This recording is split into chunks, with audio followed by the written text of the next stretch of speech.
Welcome back. We are back, people. The Devereux Committee of Pro Wrestling. Oh my goodness. Look, I understand you guys don't like when I take the breaks that I take, but sometimes I got to take them breaks. Uh, I do a lot of stuff besides podcasting. Uh, I am the CEO of Pro Wrestling Express. I do run Angry Kids 24/7 Radio. I have another show. I mean, come on, guys. But anyway, we back, baby. We back in the building. Yeah, we got something to talk about. First and foremost, I want to say congratulations to one of my favorite tag teams of all time. Goodness gracious, man. I remember being 10 years old. Actually, 9, first time I saw Rick in 87, 88 maybe. And 10, first time I saw Scott.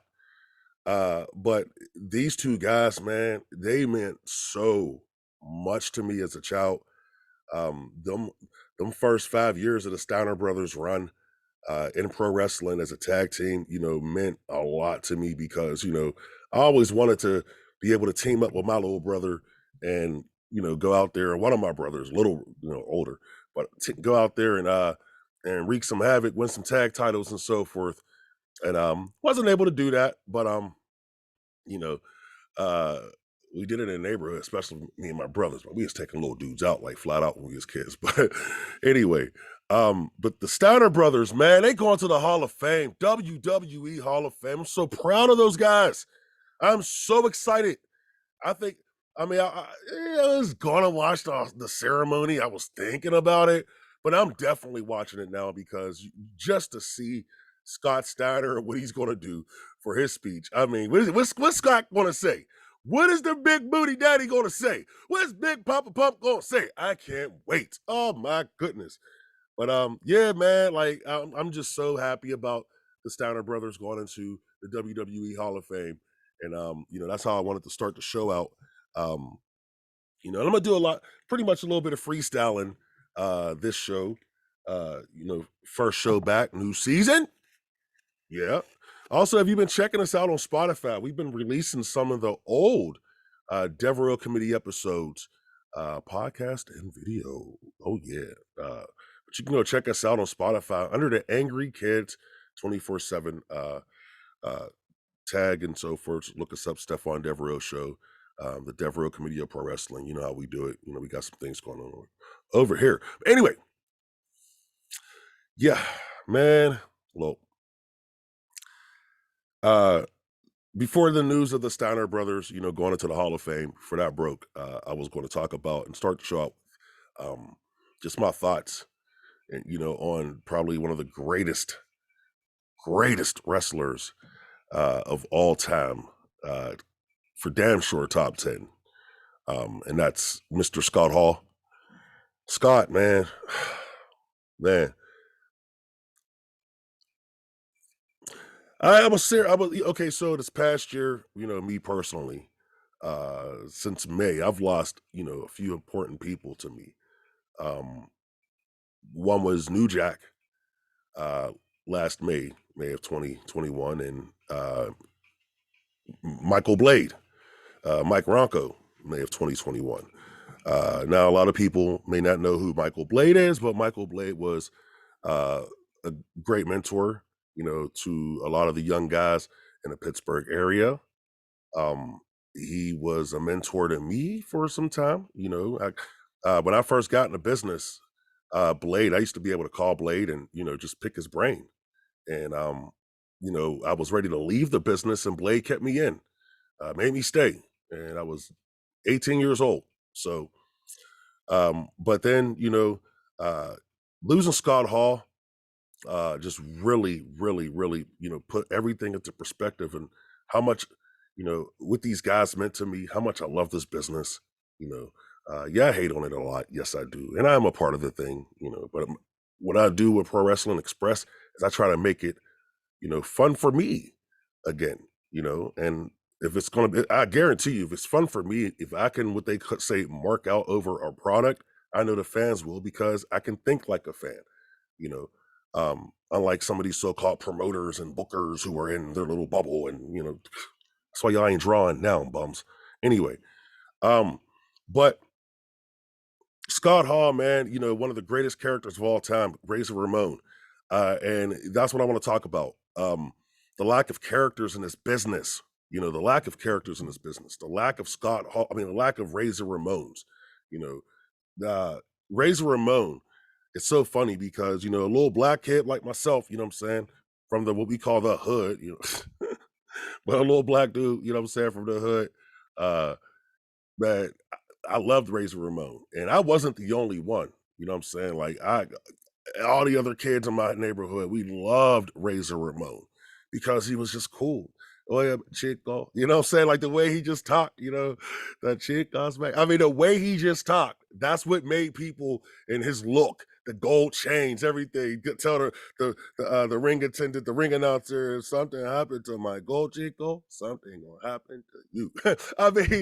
He was just real. You know what I'm saying? Like everybody knew a Razor Ramon, you know what I'm saying, in my neighborhood.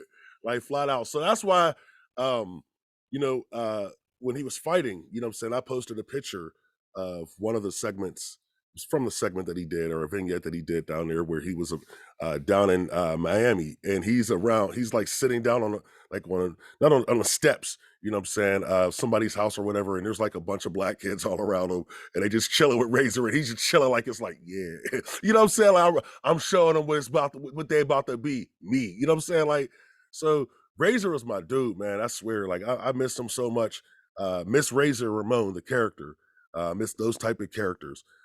Also, like, man, dude was a game changer. Like he walked through that crowd May 27th, 1996. He walked through that crowd and he grabbed the microphone, and by him saying that first line changed the business forever, and I was on screen. And a lot of dudes don't understand like what Razor did behind the scenes. Because man, look, when he started making money, he made it possible for other guys, to start making a ton of money. Because let's be real, the story why he left the WWE. It was over money. He wanted to stay, but he had to feed his family. I get it. And he went down there and changed the game. He and Kevin Nash, and then eventually Hulk Hogan. But without Scott Hall, without Razor Ramon, the NWO would have never have been as big as it became, because it was his charisma. It was that made it cool. And Big Daddy Cool, you know what I'm saying? Diesel, Kevin Nash, yeah, he was cool. Come on, man. He was not Razor Ramon, you know what I'm saying? He did all that. Come on, man. NWO for life, everything. He made it cool. And even somewhat he was playing a character, and I'll go back to, Scott Hall when he was an AWA tag champion with Kurt Hennig. He wasn't bland, it was just big Scott Hall, with those type of AWA wrestlers at the time, just a guy with a name who looks big, got the muscles, and I'm saying, some girls like him. Hey, it worked. But when he became the Diamond Stud, that was the thing about it. I swear, I wasn't into the dirt sheets back then, and when he debuted in WCW, I'm like, I can't put my finger on this dude. I know this dude from somewhere. Like, why can't I put my finger on it? You know what I'm saying? Because he looked different. So when he went to the WWE and became Razor Ramon, it was the same thing. Like, I know this dude from somewhere. Like, I know this dude. And then one day it clicked. I was watching the old AWA matches, from a tape that I don't remember how I got, but watching the matches, and I'm looking and I'm like, wait a minute, no, there's no way. How did I miss that? When I realized that, Razor Ramon was Scott Hall, it messed me up. I ain't gonna lie, bro. It messed me up. Because to me, like he just completely changed. He was a completely different look, remember he had the big puffy afro looking type hair in AWA. By the time he got to the WWE, even a Diamond Stud look in WCW, his hair was, was straight looking and greasy and, curly a little bit still. But and then the one thing that got me was the mustache. When he removed the mustache, that's what threw me off, because when I realized and I looked at his eyes when I'm watching that match, I'm like, dude, look familiar. And then it, you know what I'm saying, a mustache, because I might have been what, 13, 14 at the time when I realized this. But it was just really weird to me, you know what I'm saying? Uh uh but that Razor Ramon character, there will never be another Razor Ramon. If you never heard the stories of how he came up with the gimmick, you know, of course, it's a Scarface gimmick and a cross between Scarface and Scarface's partner Tony and his partner Manny. But if you go and watch some of these shoot interviews that he's done, there's a ton of shoot interviews everywhere. You can find them, you know, with Scott Hall on YouTube or whatever. But you know, he goes into how he came up with the gimmick and how he and Kurt Hennig were pitching it to Vince, and Vince was just, yeah, oh yeah, yeah, because Vince had never seen Scarface. So he thought this was new. You know what I'm saying? Like, oh, this is something new. Oh, this guy's a genius, you know. But I mean, let's be real, he was a genius.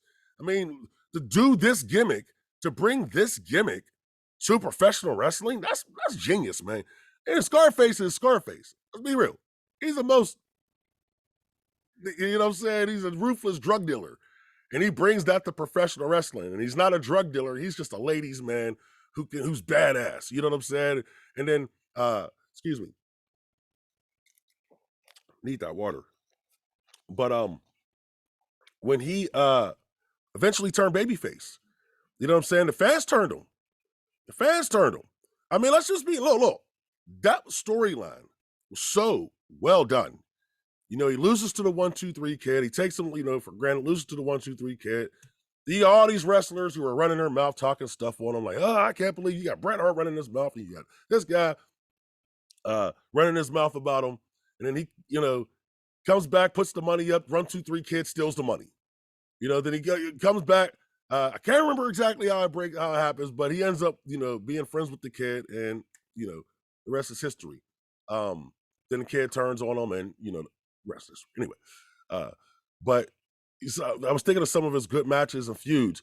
I don't really remember his matches with Bret Hart all like that. I remember an angle, you know, that they did to help promote that feud. The angle was Owen Hart sitting in there with Raymond Rougeau, and they're interviewing him, and Raymond's talking about Owen's dad, and his dad taught him this and this and that, and out of nowhere come Razor Ramon. Did Daddy teach you this? Oh my goodness, did Daddy teach you this? Did your daddy teach you this, man? I mean, listen, hey yo, hey man, Londo. Did your daddy teach you this, man? Oh. Hey, look, the reason why that's so funny is because my brothers and my cousin Noopy, R.I.P. Noop, you know what I'm saying? We reenacted that scene 1,000 times as kids. Because that was just the funniest scene ever. Like, yo. And then, did your daddy teach you this, man? Oh, man, yes. Yes, R.I.P. Razor Ramon, man, I swear, dude. R.I.P. Scott Hall, man. We definitely miss you. Gonna miss you. We're gonna miss guys like you, characters like you, bro. I mean, we don't got too many legends. You know what I'm saying? We got some. We don't got the legends that was coming out here doing the indie shows and doing the you know, the fan fest and conventions. I mean, you got some guys who were stars back in there, but not on a level of Scott Hall and Kevin Nash and Hogan and Flair and those guys. I mean, because I put Scott Hall and Kevin Nash on that level. People could say, "Oh, Kevin Nash couldn't wrestle," but guess what? He drew money, and it don't matter if he didn't draw as the WWF champion. He drew money, a part of the NWO, and when he drew money, they didn't just draw money; they changed the game. They changed the game. Game changers. You know what I'm saying? Like, but a little heartbreaking. You know, Triple H, you know, I was going to get into that a little bit. Yeah, get into Triple H a little bit. You know, retiring from the ring, he says forever, you know.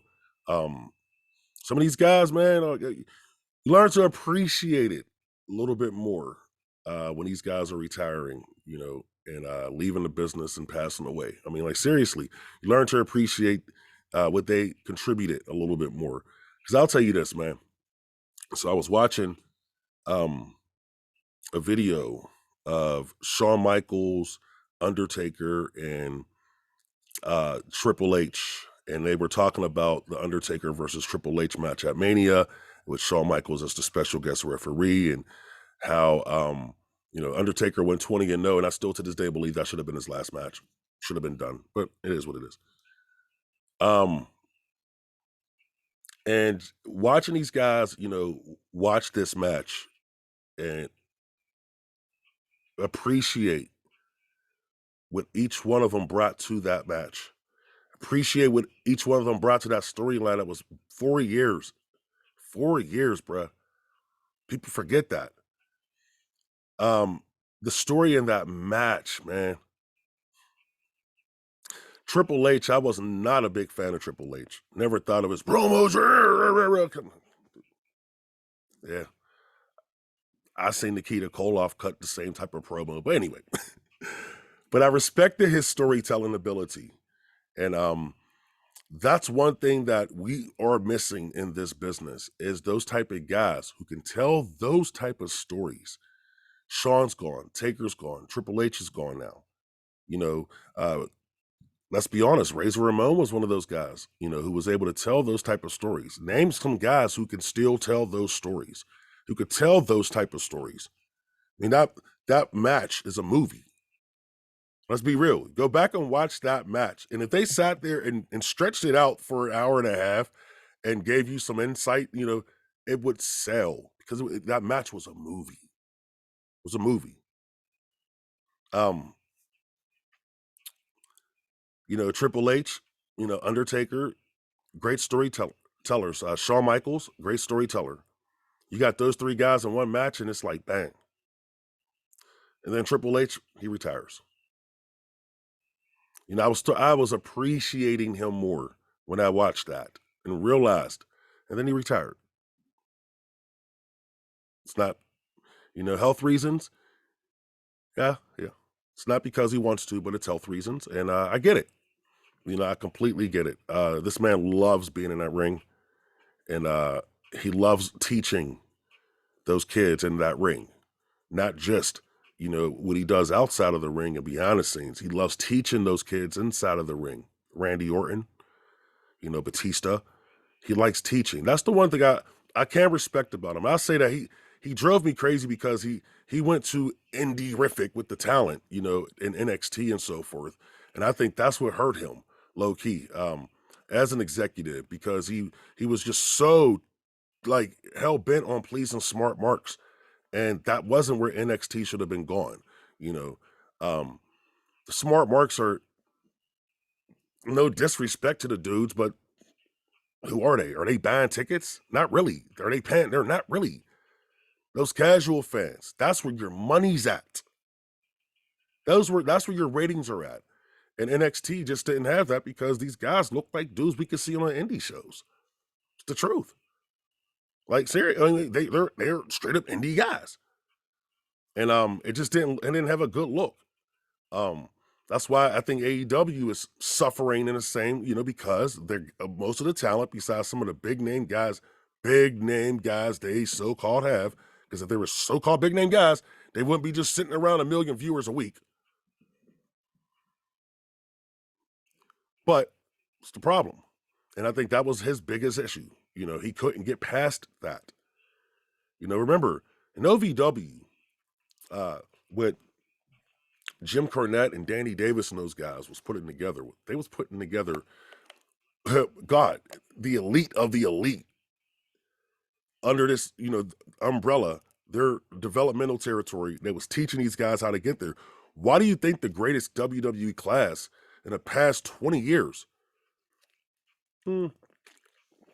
I'll say 22 years. No, 20 years. It's been 20 years. It's still that class. It's still the Batista, Brock, Shelton, Cena, Rico. Why do you think that is still the best class? Because those guys came out and became superstars and drew money. Not all of them, but Brock, Randy, superstars. Cena, superstar. Batista, superstars. That's 4 superstars. I'm probably missing a few here and there with Was Charlie down there? Charlie, the hostel? I don't remember, but I'm probably missing some people from there. But these guys went on to become superstars. And I don't think Triple H just didn't get that. Wrestlers are supposed to be larger than life. Just had a Zoom meeting last night with some legends, some PWX legends, and we were talking about the same thing. Wrestlers, are supposed to be larger than life. To the average fan, which is supposed to be kids and families, okay? And that's what made Hulk Hogan so special to me when I was a child. That's what made him so special to me. That's what made the Ultimate Warrior so special to the generation after Hogan. I didn't understand it. Like, man, this dude's trash. But by that time, I was loving Ric Flair, so it didn't make a difference. But, and I'll even say Bret Hart. I wasn't the biggest Bret Hart fan, but I understood as I got older, okay, yeah, dude was important. Now, when Shawn Michaels came, guess what? Shawn Michaels was slaying giants. He was slaying giants. It wasn't like he was sitting here wrestling, the guys who were smaller than him, which it would be that today if Shawn Michaels was wrestling at that size that he had back then, he'd be the biggest guy in the ring most of the time. Let's be real. Today. And people don't understand why these ratings ain't going up. Because, man, look, and the characters, trash. Come on, man. One of these days, I'm going to get my guy on here. And I think he'll be able to explain it a lot better than me as far as the characters, in this business. That something else that NXT really never developed. What Adam Cole? Ooh. The Undisputed. Ooh. We'll say, why are they undisputed? Why? Why is Adam Cole the tiniest guy there, the baddest dude there? Why? Give me a reason. There was never no reason. Well, because he can wrestle? Okay, a bunch of people can wrestle, but where's the flash? Where's the flair? Huh? Where's that charisma? Larger than life charisma? I'm still waiting. Anyway. Oh man, hold up. That's so funny.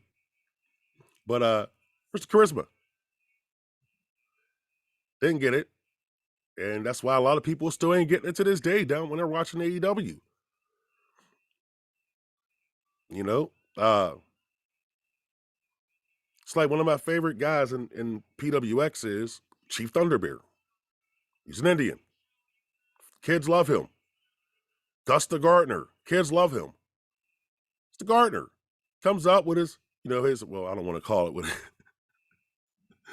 some kids can be brutal. But he comes out with his hoe. Kids love him. Characters. That's what we do. That's what we should be doing in this business. That's, at least getting back to that somewhat, because everybody doesn't have to be an average guy with the average name. We can have a Chief Thunderbear. We can have a Gusta Gardner. We can also have a Seth Rollins, who I think is actually starting to come into his own with what he's doing. It's kind of weird, but guess what? Got some character behind it. And it's working for him. And it's working on television. So we need more of that. Man, also, so, not trying to get away from the Triple H thing and the character and NXT, blah, blah, blah. But what's up with Cody Rhodes, man? He's going back home. Okay. We'll see what happens with that. So we'll talk about that at a later time. Got to get into my usual. It's time for the Tiny Con update. Guy won't start running his mouth, of course.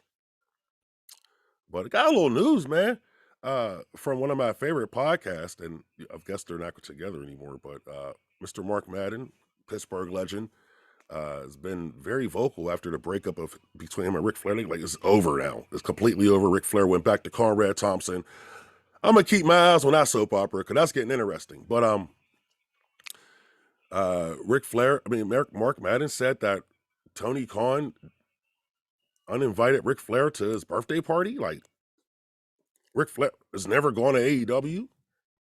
I mean, like, oh man, Mark Madden's going off. You need to go to his Twitter page if you haven't yet. Woo! Heat, baby. Heat. But all I'm saying is, Tiny Con, please, bro. Just shut up. Just shut up, bro. Just shut up, man. And tell some of your talent to shut up too. I'm sorry, Miss Britt Baker. I love you. You're from Pittsburgh. I'm just trying to, because I ain't trying to get no heat with your mans. You know what I'm saying? I see what he's trying to do to Tony Schiavone. He better leave Tony alone. But dude, look, here's the deal. People won't believe. Hold up. Let me get this right. People won't question if your thumbtacks are fake if you're not sitting on podcast and doing blog interviews explaining how you do your matches already.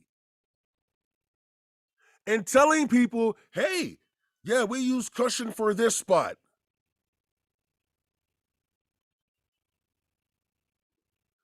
That's like Penn and Teller. This is what they do. They do their show all night. They got the fans in the palm of their hands. Then they go and do a podcast that night and they tell the people, well, this is how we did that trick. Huh? And then you question why they ask, is the thumbtacks fake? You want to be mad. Why? Shut up. That's your fault. That's your fault. But y'all don't believe. Look, I've been trying to tell you this for so long now. Go back and listen to the podcast. It's your fault, man. It's your fault. They're going to continue to question anything y'all do because y'all tell everybody that what y'all doing is fake. Already. Think about that. Oh, man. It's fun. I had to get that rant out because, yeah, dude, I got some other stuff to go. But I'm going to save that for, some later episodes. But anyway, don't forget, go to angrykids247radio.com. Also go to Pro Wrestling Express, and that's Express with an X, no E, Express.com. Pro Wrestling Express.com. Find out about our upcoming shows with your boy Stephon Devereux, CEO. What he's got to deal with, because man, dude, yeah, these dudes is going crazy. Fight Society's going crazy. I got my man O'Reilly Chambers back, and you believe I'm actually with O'Reilly Chambers now. Like, that's my dude. I had to call this guy and beg him to come back to pro wrestling in order for me to start taking out these damn Fight Society dudes. Can't believe that. But he's promised that he got this, and we'll see what happens. Going forward, let me know what you need me to do here. We're doing video. We're also doing, of course, audio. But if you would like me to play some matches on this show, what I'm saying? I got no beef, doing it, old school Devereaux committee. You know what I'm saying? Let me know if you want me to do some old school Devereaux committee style shows. Besides the ones we're doing now, let me know, because I have no beef with that. I would love to play some matches with you, and we can come back and comment about it and talk stuff if we got to, because, hey, man, it is what it is. Man, they talk stuff on my product. So I expect it back, baby. Expect it back. And it also gives me a chance to scout talent. So I wouldn't mind if you want to scout talent with me. But don't forget, go to angrykids247radio.com. And I want to thank you for joining us. And we're going to see you next time. We building Stephon Devereux, Devereux Committee of Pro Wrestling.